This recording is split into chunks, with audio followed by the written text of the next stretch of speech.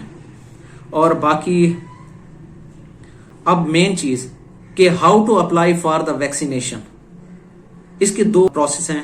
اگر آپ یا آپ کے والدین 40-50 ایئرز پلس ہیں تو سمپل سا ہے کہ آپ اپنے نمبر سے یا ان کے نمبر سے 1166 پر اپنا یا اپنے والدین کا آئی ڈی کارڈ نمبر بھیجیں اور آپ کو تصدیقی SMS موصول ہو جائے گا جس کے اندر وہ آپ کو کہہ دیں گے کہ آپ اپنے کسی بھی ویکسینیشن سینٹر پہ جا کے ویکسین لگوا سکتے ہیں اگر آپ کی ایج 40 پلس ہے.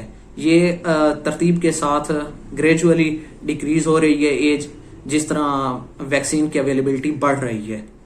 اور دوسرا آپشن اگر آپ میڈیکل یا الائیڈ سائنسز کے اسٹوڈنٹ ہیں, ڈاکٹر ہیں, پیرامیڈیکل سٹاف میں سے ہیں, مطلب میڈیکل فیلڈ سے ریلیٹڈ ہیں تو اس کے لیے ایک آسان سا طریقہ ہے. اس کا ایک لنک ہے وہ آپ کو ڈسکرپشن کے اندر مل جائے گا.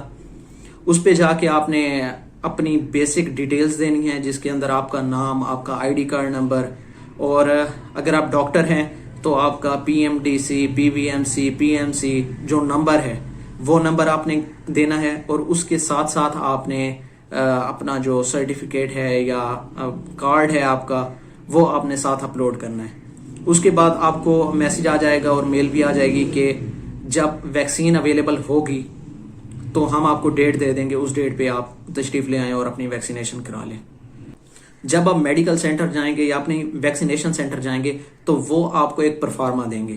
اس پرفارما کے اوپر آپ تقریباً 10 سے 12 کنڈیشنز لکھی ہوئی ہیں جن میں ایون کے فیور, فلو, ایستھما اور ساتھ میں پریگنینسی, لیکٹیشن اور اس طرح کی کچھ اور کنڈیشنز ہیں, ڈیزیزز. تو اگر آپ کو یہ ہیں تو اس پہ واضح لکھا ہوا ہے کہ آپ ویکسینیشن نہیں لگوا سکتے جب تک کہ آپ اس کنڈیشن سے گزر نہ جائیں, آپ کمپلیٹ ریکور نہ ہو جائیں. ٹھیک ہو گیا. اور دوسری اس کے اندر پرفارمے کے اندر آپ نے اپنی بیسک انفارمیشن فل کرنی ہے, اس کے بعد آپ نے دے دینا ہے. اگر آپ میڈیکل ورکر ہیں تو آپ کو فوراً ویکسین لگ جائے گی اور اگر آپ میڈیکل ورکر نہیں ہیں تو آپ کو تھوڑی دیر ویٹ کرنا پڑے گا اور ان کا سینٹر بھی تھوڑا سا الگ ہے. تو یہ بیسک انفارمیشن ہے. تو جو لوگ اگر فیور ہے, فلو ہے, اس طرح کی کوئی کنڈیشن ہے اور وہ جا کے ویکسین لگوا لیتے ہیں پھر ان کے اندر کوئی نہ کوئی سائیڈ ایفیکٹ اپیئر ہونا شروع ہو جاتے ہیں, بے شک 1 دن کے لیے 2 دن کے لیے, تو وہ لوگ بھی کہنا شروع ہو جاتے ہیں کہ یار یہ ویکسین اچھی نہیں ہے یا اس طرح سے یہ کارآمد نہیں ہے. تو پھر وہی بات کہ اگر ہم نے اس وائرس کے ساتھ رہنا ہے تو اس کی بیسٹ جو صورت ہے وہ ویکسینیشن ہی ہے.